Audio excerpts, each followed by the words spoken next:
Hello and welcome to Transforming Tomorrow from the Pentland Centre for Sustainability and Business. I'm Paul Turner. And I'm Professor Jane Bevington. How large and complex is football's carbon footprint? And what steps can clubs and players take to become more sustainable? Plus, we'll find out which pop star our guest thinks Jan is the most like.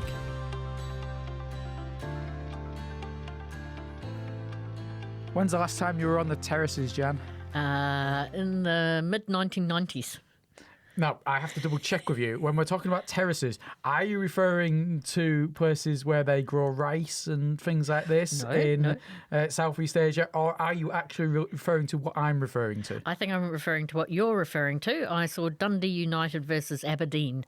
My heart had just been broken by a boy, and somebody took me to the football to cheer me up, and it did, because nothing could be worse than watching that game. Yes, it made you realise that breaking up with someone was absolutely fine after watching Dundee United. I didn't have to support either team. Yes, yeah. So apologies to Dundee United and Aberdeen fans, but that's the only soccer football game that I've ever seen. So Tannadice is the only stadium you have ever been to watch a game of football? Yeah. Well, I should get out more, I agree. Yeah, well, for a start, I mean, there's another stadium about 200 yards down the road from Tannadice. You could have just gone down there and see if that was any better, but no. Yeah, well, it's interesting. But are you interested in football, Paul? I've always been interested in football, Jan. I've spent more of my life than I care to imagine at football stadiums. As you're aware, I spent 15, 16 years as a football reporter. So, you know, I've been there, done it all through the lower leagues. I've covered matches everywhere, from a field where there was me and about 5 other people watching to Wembley Stadium. So, you know, there's a big range there of places I've been to. I will say, though, I do prefer standing on the terraces than I do just sitting in the stands. I've been.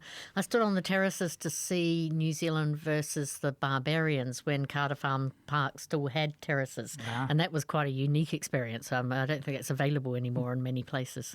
No, that would be rugby union, which is not what we're talking about today. But look, I bought you a football person. So you have to like me this You don't even know how to describe the football people, do you? A football person? I bought you a fellow football obsessive, and so you should thank me for this. You're going to make me talk about sustainability when it comes to football as well, right? Yeah, we're not just going to sit here for the next 45 minutes discussing our favourite moments on the terraces, the various, ups and downs of following Barrow AFC and Newcastle United, and it'll be a bit different there. It is. So, who have we got? Yes, we're joined today by Dr Idlan Zakaria, who is an associate professor in accounting at the University of Birmingham, your old stomping ground. Indeed. And she's an ex-colleague of yours as well. So It's not just that, you happen to be there. She actually knows you, and still she's turned up. Yeah, well, it's a mystery. Yeah.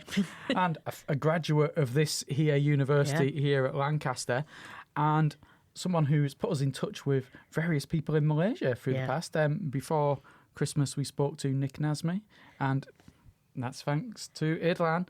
But importantly, for the purposes of this podcast, passionate about football and sustainability. It's bringing our two loves together, Jan. It is indeed. It is. Welcome, Idlan. Hi, Paul. Hi, Jan. Thank you for having me. You're welcome. I want to know how someone who is obsessed with football can be a friend of Jan's. I've wondered this myself. It's been Jan's interest in sport. It's just, football especially, it's non-existent.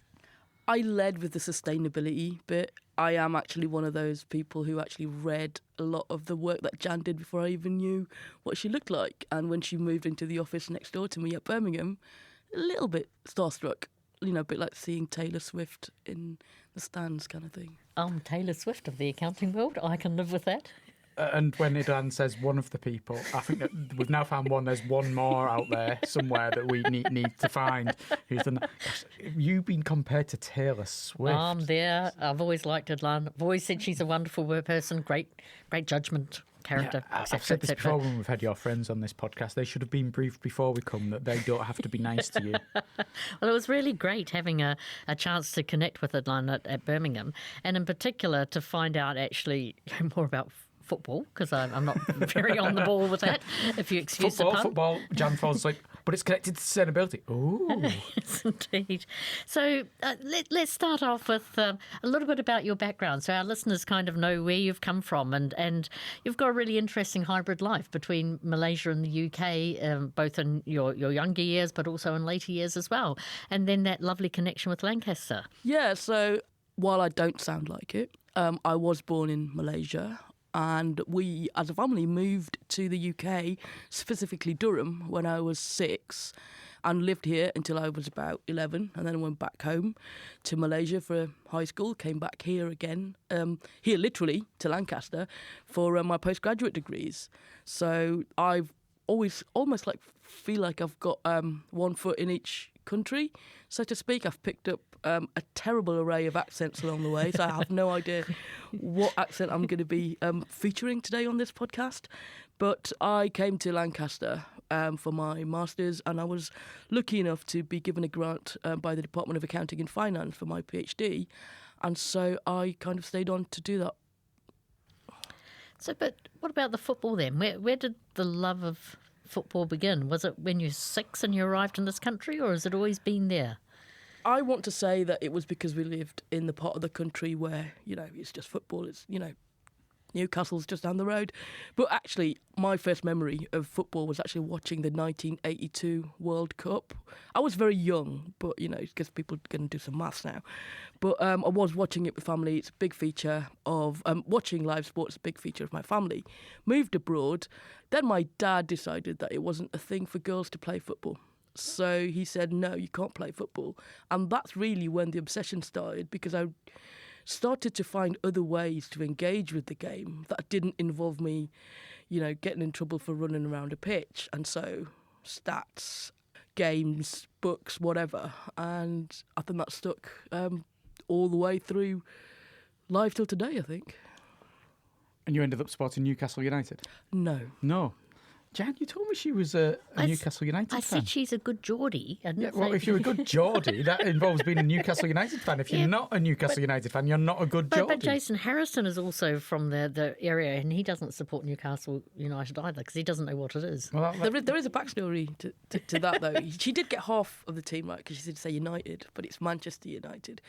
And the reason why he went there was because everybody in school were actually either Newcastle United or Liverpool fans. And there was this poor lad who was a Man United fan, and nobody wanted to be friends with him because he was... There's a good reason for that. I'll say they were justified. Settle down.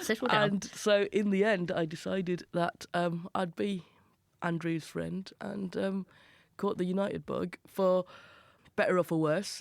But, times change, and in life, in love and in football, you can get divorced. So... fallen out of love, perhaps, these days with everything, the corporate shenanigans that are going on. So I have a careful eye on that United, but not probably as rabid as I was when I was about 17. Do you not have a team anymore then? I follow Arsenal Women's. Okay. But that's just like the first women's team that I knew about 10 years ago. But then I also go and watch pretty much most of the women's teams in and around Birmingham. There's Birmingham City and Aston Villa, and if you really kind of show me that there is a game there and I can afford to pay tickets for it, I'll probably be there. That's very cool. But also you did get on to playing later in life, and also helping other people play well. Yeah, my little bit of playing actually links with Lancaster, because I turned out for the Lancaster University Women's Football Club in 2001, 2002, and actually ended up going to the Roses, which was in York that year. I don't think we won. But no, we didn't. I was there, and I was covering said event, yes, and I can say that Lancaster did not win. There you go. So a bit later in life, I guess when I got a bit older, decided that, I wanted to stay in the game. Obviously, it wasn't because of the lack of talent, but just the lack of opportunity that meant that I couldn't, represent myself at the highest level. So I thought I'd cut my losses and realise that maybe another way in was there. So started coaching, took some coaching badges in 2016. It was interesting because I was asked to do that as to set up a women's team, but we didn't have this kind of support for women's football in about 2016 as we do today. So I kind of gave up until about 2021, got back a lot more support. I now have the next qualification up, which is the UEFA C, and I help out at Birmingham FA, Birmingham County FA, to grow the women's game in and around the county as well. So we know a lot about football and you now. How does this then tie in with sustainability? Where have you drawn the connections between football and sustainability, and how? So for me, sustainability is not something that I see that I isolate from life. So it's part of what I do every day, part of, guilty of the sins of, not doing the right thing, but also being aware of what you do. And football just came naturally because that was part of my life. And I started thinking a lot about, well, if you're talking about, greenhouse gas emissions, look at those players travelling in these jets and all that kind of stuff. So I started looking into that aspect of it, I don't know, maybe about a decade ago, as things getting picked up by the media. And it revealed a lot more than I thought. Greenhouse gas emissions are just like the tip of the iceberg. So I've been trying to sort of then engage with that side of football. I research responsible business in general, and sustainability falls under that. And that means that when I have conversations with people, I try to think, well, what have you done about this or that or the other that helps your club or your organisation, think more sustainably. So it's kind of like, I can't talk about something. If you wanted to talk to me about trains and delays, I'd probably be able to also think about a sustainability angle of that as well, because it's just kind of one of those things where you can't really take it out of the equation. It's always part of the equation one way or another. Maybe can we start then, even though there's so many elements to it, we'll try to isolate some of them out for a conversation for our listeners, and then, think about bring them all together as well. So shall we start thinking about greenhouse gases and that this is, emissions of greenhouse gases from various activities. So how does that play out in the football arena? It plays out in terms, the most obvious source of greenhouse gas emissions in football is travel. People might think it's, other things, waste, for example, but it's actually travel. And this ranges from not just players travelling to and from a particular location to play football, but also fans travel. And then that is amplified when you have events like the Euros or the World Cup, because there are people not just coming from one country or one part of the world. So that creates a lot of greenhouse gas emissions in the travel to the location, but also in the travel between venues in the location. The bigger the country that is holding it, the more you have to travel in between venues for fans and players and officials and referees and everybody. So all that travel is the biggest, kind of most significant contributor to greenhouse gases. And then drawing back on your interest on responsible business, who has responsibility for that? Because as a fan, if I decide I'm going to fly off somewhere and go and do this, then obviously the event's there, but actually I make that choice as well. So that sounds like a really complex responsibility landscape that you just drew out. It is super complex because the choices that we make, and this is the kind of choices, these are the kind of choices that you make on so many different things in life. Do I take my bike or a bus to work today at that level? It is on the fan level, there is a responsibility to find perhaps the most or the lowest carbon footprint way to travel to the game. Could you get into a bus together instead of driving 20 cars? Could you rent a bus, that kind of stuff? Or could you get a train instead of taking a plane if it's within the continent?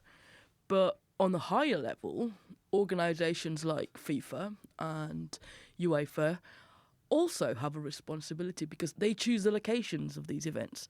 They set the calendar. They even tell you how many teams get to play. There is stuff that we could do at the individual level. There are stuff that clubs can do at the club level, but or countries could do at the country level. But ultimately, the fixture setting and the games and for the biggest type of events, the behest of the organisers. Jan, do you want to guess how many teams were in a World Cup in the 1970s? I could guess, but I'll be hopeless at it. I'll help you out. Everything is going to be divisible by 4 Okay. in this particular set of questions. 16. Correct. Well done. In 1982, this went up to 24. It made for entirely weird complications, and they had weird group stages and stuff that went on through the 80s and the early 90s until 1994, when you had third-place teams in a group of 4 qualifying from group stages into knockout stages. Then, in 1998, they went up to 32 teams. And the 32-team format seemed to be working, and it's been 1998 all the way through to the last World Cup in 2022. And I'm going to come to that World Cup. You better believe me, I'm going to come to that World Cup a few times in this conversation. I think Idlan's going to come to that World Cup as well. And that seemed to be working. And then, to the bafflement of completely everyone, they've now gone to 48 teams. This is almost, not quite, but almost a quarter of all the football teams, national football teams in the world will be playing in the World Cup. It's diluted it, the quality of it, but it also, the counter-argument would be it broadens it so that more people can be included and take part. Most football fans are baffled by it. If you're a sports fan and you're ever baffled by something, you know why it's happened? Money. Money is every time the answer to why anything in any sport is going on. You can't figure out why they're doing it. It's all to do with money. And that's what's going on. And money will also have an awful lot to do with some of the places the World Cup has been taking part in. Because whilst Idlan has talked about the vast distances of travel that there might be in order to reach various World Cups, and the next one is going to be in 3 different countries, Mexico, America and Canada, and therefore there's massive amounts of travel, thousands of miles between them. The last one took place in a country where all the stadiums were within a radius of about 20 miles from each other. But that was Qatar. Now, in order to play a World Cup in Qatar, they had to move it to winter. They also had to build 7 brand new stadiums and totally enhance number 8. They had 8 stadiums, all within this small bit. Do you want to guess what FIFA claimed the carbon impact of this World Cup would be? Nope. They said it would be carbon neutral. They said this would be a carbon neutral World Cup. Now, officially, afterwards, do you want to guess what the official carbon footprint of that World Cup was in 2022? More than 0? 3.6 million tonnes of CO2. Now, that's the official figure. Do you want to guess what a lot of independent watchdogs think is the actual figure for the CO2 impact of that World Cup? Twice as much? Or 3 times as much. More than 10 million tonnes of CO2. When you talk about who's responsible for overseeing it and making sure that things are done properly and observing it, and we talk about FIFA and such, it's not necessarily that you can trust them. They're all about the money. Yeah. But that does raise an interesting thing, is the stadiums. So these are, and what we've talked about in other podcasts, anchor assets in their communities. So what kind of sustainability issues come up when we're thinking about a stadium? When you talk about a stadium, the building of it, if it needs to be built, is fraught with, are you using the right kind of, how far, what's the carbon footprint of the material that you're bringing? But maintaining the stadium afterwards, the pitch needs to be watered. There's water issues in how you, you manage the pitch and what level of grass it needs, how soft, how wet, how hard, depending on the situation. There is the actual process of consumption when people come to the stadium. Waste from, let's say, single-use cups, because so if you think about Wembley, it's got 90,000 people capacity. Big. Even, let's say, a 10,000 capacity stadium, the single-use cups, waste, water, pitch maintenance, making sure that the pitch is ready for, let's say, winter. If it gets frozen, what happens? Where you get the water from to be used in the toilets and all that kind of stuff happening on a weekly basis, because these stadiums typically host weekly games or fortnightly games depending on the league. That's one aspect of it. The other aspect of it is if you've got a stadium that was built for an event and then that's left there and it's not being used, then the decay and the waste comes into in a different perspective. So legacy of those stadiums. I mean, Qatar's got a football league, but they've survived. They didn't need 8, 40,000, 60,000 seated. They're a country of 4 million people. They've got them now. What are you going to do with them? There was a big thing made, wasn't there, in the last World Cup about the fact that one of the stadiums was built to be dismantled. Yes. But that's one. That's one that was built as a temporary stadium, essentially, which is crazy to think for a World Cup and for something that's hosting, like you say, the minimum capacity has to be 40,000. So anywhere between 40 and 80,000 for all the stadiums that were in Qatar. You've built one of them just to take it down again at the end of the process. But on lots of them, they're just going to be white elephants. I suppose it almost is resonant of some of the problems in around the Olympics as well. And sometimes, whether or not the facilities that are built, have a legacy that lift people into sport and all of the good things that come with that, or whether or not the facilities, don't function that way and decay, etc. You've got different things there because you've got, say, that's a big issue that's been mentioned about London, where has it boosted the participation in sport that it claimed it was going to? Probably not. And then you've got, say, Athens 2004, a stadium built in a place that's so far out of the way and they just didn't know what to do with it for a long time afterwards, and you end up with that just stadium that's decaying. And you've got other stadiums. Montreal, the government, 1976, Montreal in Canada, the amount of money that was spent on that was astronomical, and it took them something like 40 years to pay off the debt that they built up, all because of hosting this Olympic event and such. So, and I've been to the Montreal Stadium. I was there. I was in Montreal doing some work, and I went there because in that games there was a New Zealand runner called Johnny Walker who won a gold, and it was so unusual for us to win a gold. I remember as a kid being really quite sort of made up by it, so I could say I was there. And they had a middle distance runner, so about 1,500 or 5,000 meters. Yeah, I've heard of them. Yeah, so that's it's interesting, but also I guess what this brings to mind is, places and stadiums and events, they all have a really strong emotional resonance with us in terms of, so it's not a rational choice, it's also an emotional, enjoyable choice to maybe go and see a particular game or to experience an event, etc. For someone who's supported Barrow for almost 40 years, I can tell you there's nothing rational about doing that. That's certainly the case, yes. Yeah. And do you have a big stadium? No, we really don't. We talked about temporary stands when we got promoted to the Football League in the COVID year, actually, 2019-2020. The ground had to be upgraded in order to be in the Football League because we hadn't been in the Football League since 1972, which is a very sore point for people of a certain era, and anyone who ever mentions Hereford United is not smiled at kindly in Barrow for that. But we needed new stands built for people to sit in, and they put up these temporary structures eventually, which look a bit like a gazebo in places. They've got the roofs that are like rattling in the wind. As soon as they went up, I turned to my friends on the terraces and said, there's absolutely no chance they are temporary. As soon as they've seen they're there and they stand up and they're not getting blown away in the wind, they're going to be kept and they're going to be announced as permanent. What do you know? A month or two later, they were announced as permanent. So we had to upgrade the stadium in order to be of a certain capacity. But it's not big, but it still has an imprint, and the amount of plastic rubbish that is created as a result of it and other issues that are going to be created because of it. There's the amount of electricity that must be drained on our floodlights every time we have a Tuesday night game, or in the winter and any time of the day game because it's so dark. There's impacts there. Yeah.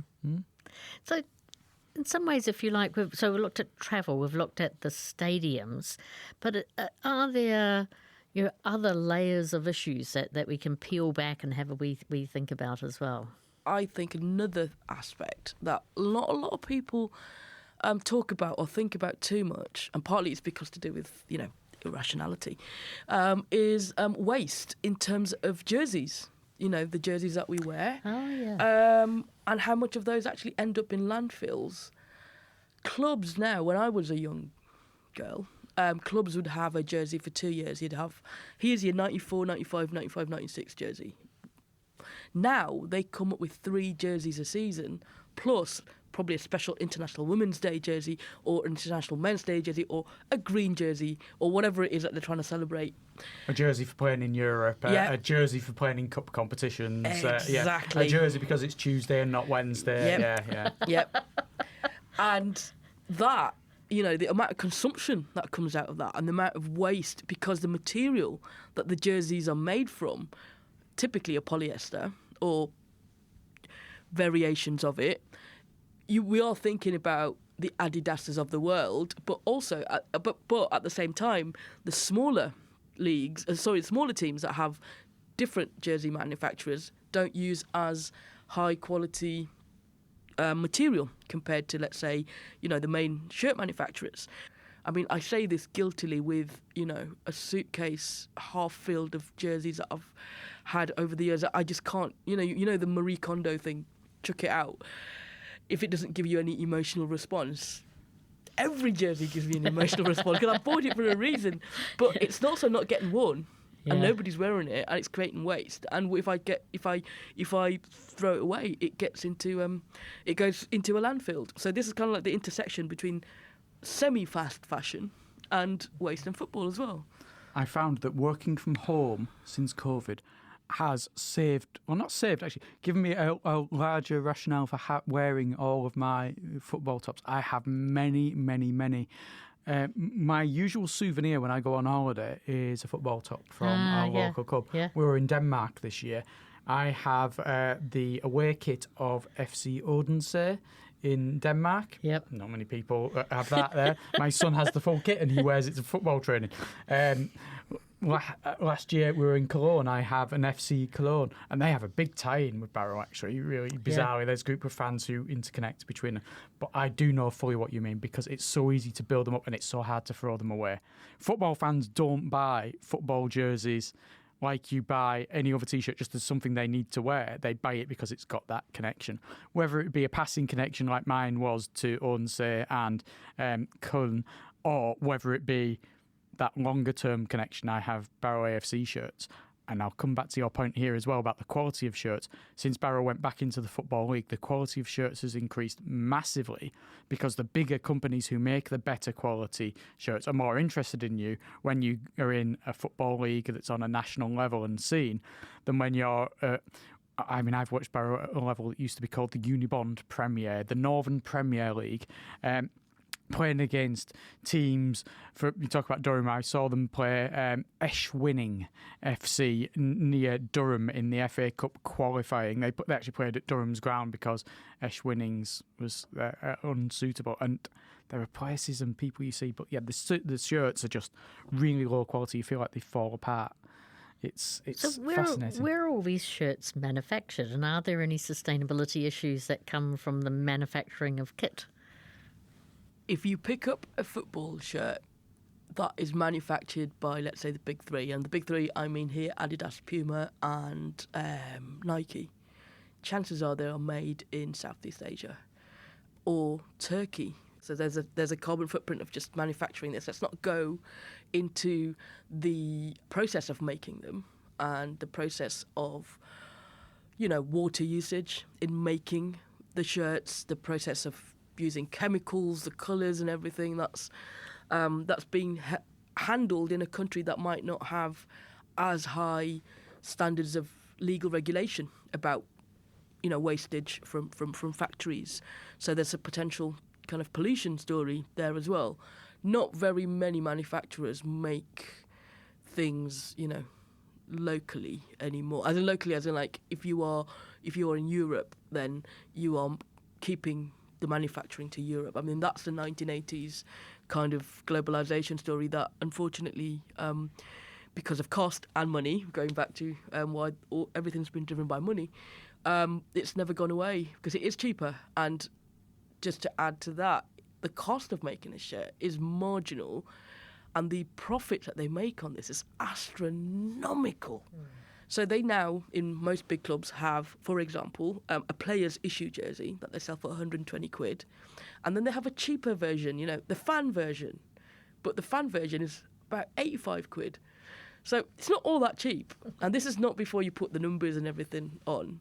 So I actually don't know how much they cost individually. I don't think they're going to cost more than £5 to make. So you can think about the profit margins of 3 shirts a season times every season, and the amount that is just being sold globally everywhere. And it just sort of, and we've delved into it many times before on the podcast, is the wee modern slavery worker issue tucked in that bit as well.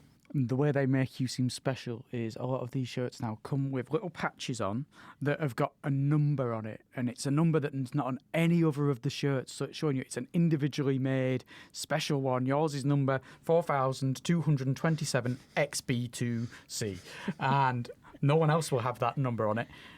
I can't say there's a single football fan I've ever met who would say, you wouldn't believe what number I've got on here. They don't care, but it's just a way for them to say, but it's authentic. So, you really need an authentic one. That's why we can afford to charge you. When I grew up, £30 to £40, and that's in the course of 30 years, more than doubled, like you say. Yeah. It's even for a child, a child's football top now is more than £40. You mentioned modern slavery, and that in the context of the manufacture of shirts. There's also labour issues, of course. Going back to the Qatar World Cup, there were so many migrant workers brought into Qatar to help build the stadium, so many issues that were brought up about their welfare. Officially, there were 40 deaths during the construction of the Qatar stadiums. Although, again, that's the official figure, and as I said before, there's independent watchdogs who do it, and they're saying it could be in the thousands of deaths of migrant workers who've come in to build these stadiums. So there's issues of labour, modern slavery, not necessarily, I don't know if you could call it as modern slavery, but it's maybe forced labour or poor labour, certainly not good labour conditions. That's across the board. You think of football as rich players, making sometimes up to, say, £1 million a week, which is a ridiculous amount. If I earned £1 million in a week, I'd retire after a week. If we wouldn't see you here. That's it. I only need to work for another couple of weeks and I'd be happy for the rest of my life. It's a game where you've got the extremes, isn't it, Idlan, where you've got people who are earning millions at the very top, but then you've got those who are doing a lot of the hard work to enable that to be possible, who are suffering at the bottom. Yeah, that reminds me quite a bit of a conversation that I had with a couple of people who worked at a Premiership football club, I won't say which, who are doing quite well, and they would have produced over the years a number of players that have gone on to become superstars. Now, where I'm going with this is that you will know the first team coach, and he's going to be paid millions. But then beneath him, you've got the academy coaches, and then the age group coaches who have basically shaped all these players all the way up to becoming the superstars that they are. But these people that I know and I've met on coaching courses work 2 or 3 jobs because their pay for coaching, let's say at the under 14 level at a Premiership academy, isn't enough to sustain them for a month, because they get it's what you would call sometimes 0-hour contracts in some scenarios, or they just get paid when the season is on, and in the off-season they don't.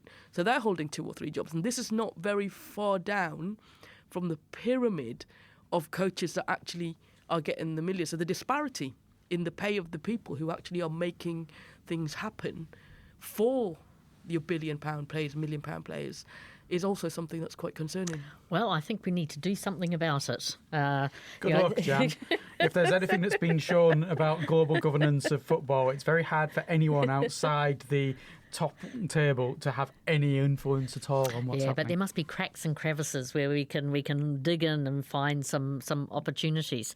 So what kind of good things have you seen? Things that might be, not put us off football for life? Because I'm also thinking, I'm sure that if we had a rugby union expert on here, we would hear many of the same stories. I don't think it's unique. I do need to point out to you here that whilst I've got lots of negative things to say about football, I love the game and I love watching it, and I support my team and always will support my team. That's not an issue at all. It's just, they're just, I'm wise enough to know where there are issues and not to view it through rose-tinted spectacles thinking everything's amazing. Yeah. So what can we do? What are some of the things that you've observed within the field that are creating better possibilities? On the one hand, I see clubs doing things, not massively, not all the time, but they are trying to do things. So it seems piecemeal, it seems incremental, But sometimes you have to start somewhere. So something like Arsenal or Chelsea, for example, having solar power panels to power the training centres. That's a step in the right direction. It is much better than just planting a tree and clapping your hands on one weekend in February and saying, on Green Week, we've just planted a tree. So it's a couple of steps beyond that, which is nice. I have also seen players trying to show a bit more awareness in what they do. Football players have massive influence, and the capacity of what they can do is amazing. I'm a little bit sceptical about these supranational bodies, because most of the time when they say things, the skeptic in me goes, yeah, that's greenwashing.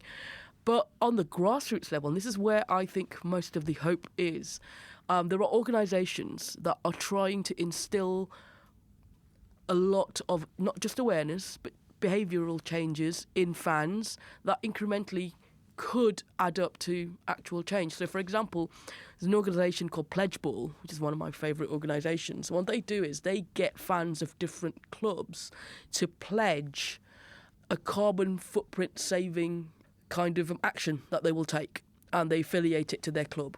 So, for example, I'm going to take a train instead of drive to the next game. I'm going to eat one vegan meal a week, something like that. And what Pledge will do is they run a league and look at, which fans have actually pledged the most. So that actually cultivates action on the ground, at the grassroots level. Interestingly, top of that Pledge for league, believe it or not, it's probably the only time they're ever going to be that high up in a league, is Millwall. They've actually had the most pledges. Well, given that I don't follow the beautiful game, I know everyone hates Millwall, and Millwall like being hated. Have I got that more or less right? I don't know that everyone hates Millwall. I have a soft spot for Millwall, and a lot of us probably do, because Millwall are just the opposite of a fashionable club, is what I would say. Yeah. It's not so much that everyone hates them, but they are the London club that's never going to be taken over by a billionaire oligarch or some kind of oil consortium. They are a club that love their history and being part of it. And you'll go past their ground on the railway line. It's right next to it when you go out of London. I think it's when you're heading out of Tower Bridge Station, Tower Bridge, not Victoria. And you can sort of see into it. And it's the New Den, but the New Den's not that new anymore. But they love it. And they're just a club that are really passionity about it. But they used to have a big reputation for hooliganism. Right, I like them. I'm pleased to have it revised, because people who love their clubs sounds like a really sort of wholesome, pretty cool thing, as long as you don't fight about it. And they're also, at the time of recording, not that far off being in a place where they might get promoted to the Premier League, and that would be one of the most hilarious things that ever happened to the Premier League, almost on a par with Luton Town getting promoted to the Premier League. It's, I would love to see Millwall get promoted ahead of Wrexham, for example. That will just make my year. Yeah, so there are a lot of grassroots organisations that do these kind of things. Another one that I can think of in Birmingham at the moment is a initiative that somebody at the Birmingham FA started called Save Today, Play Tomorrow. And it started with just trying to make players at grassroots game at the weekends pick up their rubbish and throw it away in the rubbish bin that's just over there. And it's grown to having campaigns for more solar panelling at clubhouses within the region, engaging with different clubs on how to improve their carbon footprint, etc., etc. So this is something that's grown, from the bottom. And sometimes I think when things are at the grassroots level, given the reach and the mass and the fact that they involve people like you and me, it has the opportunity, if it gets to a large enough scale, to actually make real impact. One person saying it, or football players saying it, might make some impact, some ripples, but I think the waves come when normal people actually realise that actually this is part of what I can do. And if you've got to link it to a football club to make it happen, then so be it. I'd rather see that happen than not. That reminds me of the podcast we had about the Persuadables. So people who are able to be brought forward into a different way of thinking and acting. So you don't mean like the North West Counties Division 3 team, the Persuadables United? I think you're having me on. Yeah, both of you are giggling. I'm being trolled in my own podcast. How dare you? I could say a football team was called anything and you would be forced to believe me. Well, I used to think there was one called Partick Thistle Nil, but apparently not. No, is that not East 5-4, 4-5? Anyway, back on track. I've got millions of football I'm lines. sure you have. I'm just using them all in this episode because I know this isn't coming again. Yes, indeed. So can we maybe talk briefly about the players before we sort of draw this to a close? Before we do, I want to talk about a particular club. Okay. Because we talked about Millwall, but I want to talk about Forest Green Rovers because they are a team that has a huge reputation when it comes to sustainability, when it comes to players being vegan. If you work for Forest Green Rovers at whatever level, you've got to be a vegan. I don't know how they control that, what you're doing in your living room at home, but certainly when you're working for them, totally vegan. They don't have plastic packaging. They are powered 100%, or so they say, I mean, I've not analysed their data, by green renewable energy. They're also ridiculed relentlessly by supporters of any other club that happens to be in their division for just about each and every one of these things. You go as a football fan, as a visiting fan to Forest Green, you will ridicule them for the food offerings that they've got there. You'll take the mickey out of them for all their messaging about this, that and the other, because that's just the traditional thing that football fans will do. But what Forest Green have done under Dale Vince as their chairman is frankly amazing how they've been able to do it. I was a bit dubious about the claims they made about the construction of their stadium and the carbon neutrality of it all and everything, but the materials they've used, there's certainly a lot more consideration gone into it than most clubs. And when you say Dale Vince, that's a name I know from sustainability in business because of his renewable energy. Yes, firm. yeah. If you've ever looked for the place Forest Green on a map, you'll be looking for a long time. He has made this a club in an area where there's literally not really much around anywhere in the West Country, but he's turned it into a club that's a beacon, hasn't he, for sustainability? Yeah, what fascinates me about what he's managed to do is that he's proven that actually these two things, sustainability and football, can go hand in hand. And he's got a business model that works. Now, I'm not going to talk about profit because very few football clubs really make a profit. But he can run a club with these principles.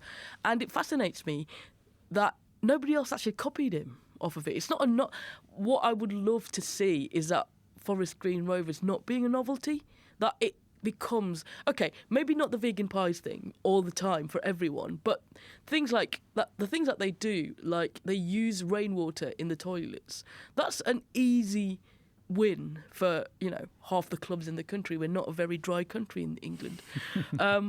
But instead of being ridiculed for this, why don't other clubs kind of, take action and actually be proud of it? I know that he's a bit of a character, so that's probably part of it, and banter is really kind of like the fun bit about football. You don't really have a proper day out unless there's a little bit of banter. But there's some stuff that he's done there that I would love to see replicated, and I'm not at least in England. I do know that Real Betis, which is a club in Spain. Oh, I was really hoping you'd let Jan guess. Real, I would have known. I would have known. Yes, a club in Spain. Yeah. Real Betis is another club that's trying to have a whole. I mean, they're interesting for a number of different reasons, but they've got like a manifesto of going green that they've put into place. The fact that these are far and few in between and are still a novelty is what grates at me, because it shouldn't be a novelty. It should be something that you just kind of do. Yeah, I totally agree. Like I say, I know every single opposition football fan will take the mickey out of them. That's just because that's what they've got to take the mickey out of them for. The things that are said about Barrow as a place, not repeatable on this.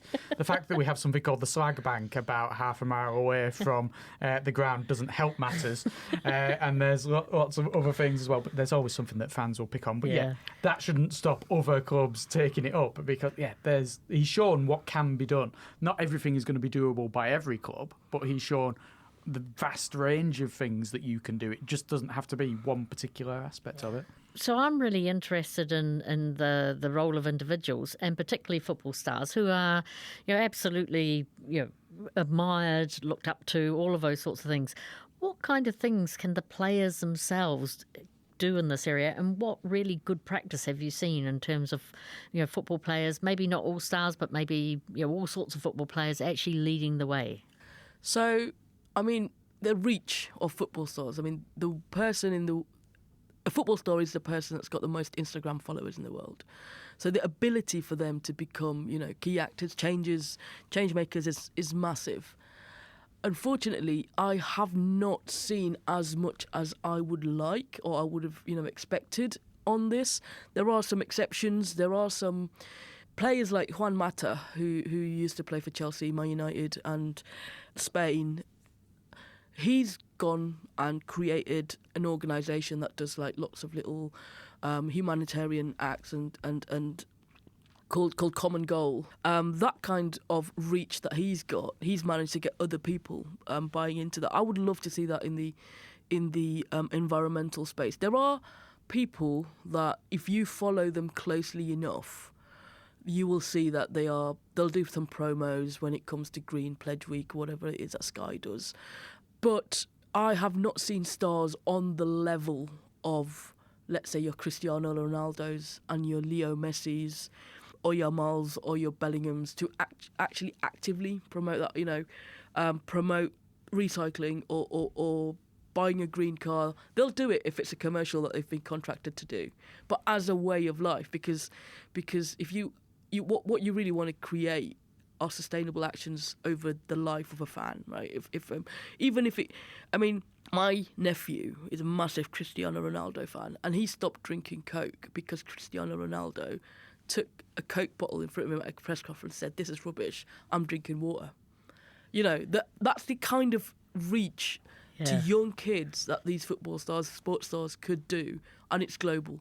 So I would like to see a lot more of these green ambassadors kind of like showcase it. There are pockets, there are players that do this here and there, and then, but they don't often mark it up as a sustainable piece of action. And I think there's a counter to that because you want it to be part of just your daily life. But the reach that they've got, I would love to see more just active campaigning. Having said that, I know currently there is a campaign that's been done by football players about the 2031 World Cup, I think, and the sponsorship of Aramco at a World Cup because of the kind of environmental damage that they're doing. This is not going to be picked up by mainstream media. It's through social media. It's quieter, and the potential, if you could use football players to sell, shoelaces, you could get kids to throw things in the right bins. There's a lot of potential there. Yeah. A lot of space.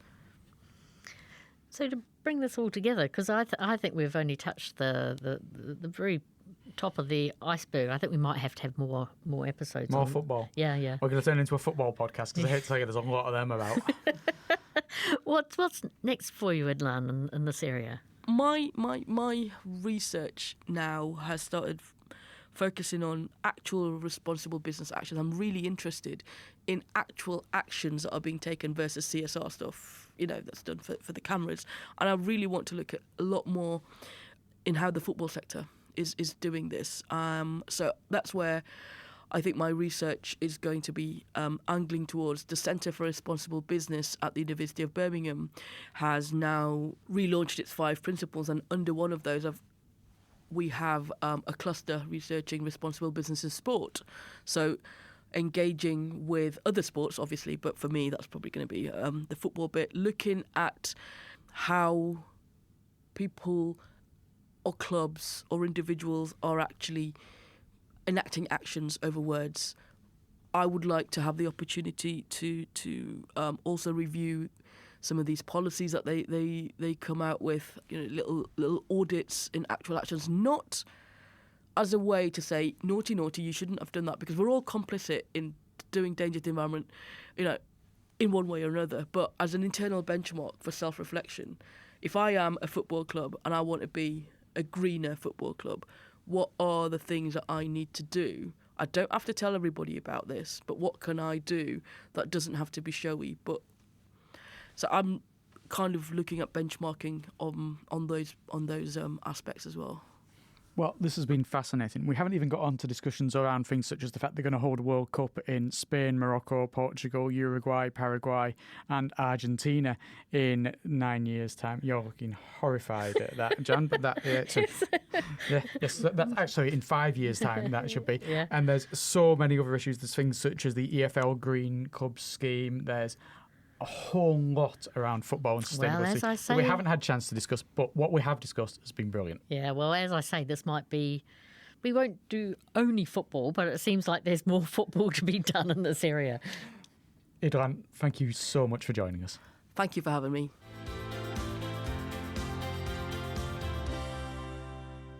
Did you feel left out a bit there at times, Jan? I got the feeling that myself and Idlan were away discussing various football things, and you had the look on your face that I can very definitely see on my face whenever you have an accountant guest. Kind of, but it was a joy, and I knew that you two would have so many things in common and have insights into this area, so it was an absolute joy to get to introduce you two. Yeah, because as I say, I am a big football fan, but I'm also aware of the shortcomings of the game when it comes to sustainability. It doesn't stop me being a football fan, but you can see it in so many ways. You know, a World Cup in Qatar that had to be held in winter because there was no way you could play in summer in Qatar without the players essentially dying on the pitch in 50-degree heat. And the fact they had to build a whole infrastructure there. The World Cup before that was in Russia. There's issues there, obviously, about Russia and politics and the whole sustainability element when it comes to wars and conflicts. And then on the club level, the fact that it is a one-off Forest Green Rovers rather than the trendsetter and rather than other people doing exactly what they're doing. And instead, you've got sovereign wealth funds from various emirates and states in the Middle East where oil is where all the money comes from. And I don't suppose that the issues are unique to football. I'm sure they're elsewhere. But I guess it's really, football is such a big sport globally, but also in the UK. And so it coming together around that sport, I think, is a really interesting way of thinking about sustainability through a different practice, through a cultural practice. I dare say we probably haven't actually discussed a bigger industry business than football on this podcast That's before, true, because yeah. it's almost every country in the world. You would say there is football. There are more than 200 national teams. If you look at the membership of the UN, there are fewer members of the UN than there are members of FIFA who play international football, because you have countries like Gibraltar, Kosovo, etc., who play football but aren't necessarily recognised at other levels when it comes to it. And it's a big, big industry, but it has increasingly become a money-generating industry at whatever level you look at it. And it's hard to make money running a football club. As Idlan has said, you're not going to be making a profit unless you are one of the biggest football clubs in the world. But there's publicity and stature that come with it. And sustainability is kind of... It's not even an afterthought. It's beyond an afterthought. Yeah. Well, it's a huge thing. I only noticed that I was described as the Taylor Swift of the academic accounting world. I mean, that's what stuck in my memory of it. The rest of it was like football, blah, blah, blah, football. I blanked that out amazingly. I'd totally forgotten it, yes. But it was what we didn't say at the start was that Idlan was delusional when she first met you. Taylor Swift. No, Idlan's been a good friend of the Pentland Centre. I mean, a good friend personally, but has also been a really good connector for the Pentland Centre, particularly across to Malaysia as well, where her contacts are superb. And we've covered football here. Like you say, there's other sports where it's going to apply. You hear about individuals in certain other sports just refusing to travel to certain countries because of the carbon impact. You see it more in individual sports, say, like athletics, where people won't travel from the UK to, say, somewhere like Australia to represent their country because they're aware of the big carbon impact of them going to Australia. And you see that, but you don't necessarily see that much of it in individuals in football, as we've said. And apart from Forest Green Rovers, I can't think of another club. Obviously, we've had Real Betis, who are in... Do you want to guess the name of the league that they play in Spain? La Ligue. You were so close. It's La Liga. If only you had not gone more French with your second word and gone with, if it starts with that, it's not going to end in E. It's going to end in La Liga. There's not many other clubs you hear about in any sport that are pushing this agenda. They're probably there, but their publicity is not such that they get talked about all the time. Well, in the show notes, dear listeners, we'll put some things about Forest Green Rovers and some of the other elements that were spoken about as well. So that's very cool. Yeah, it's been a really good conversation.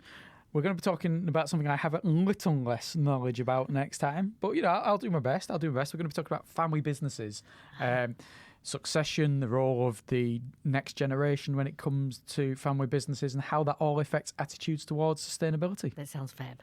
Yes, we've got Professor Alfredo de Massis, who's from here at Lancaster, as well as about 50 other institutions. He's so well renowned. He's got positions in Switzerland and in Italy as well. And he is one of the leading figures when it comes to family business research in the world. So that'll be a great guest for us.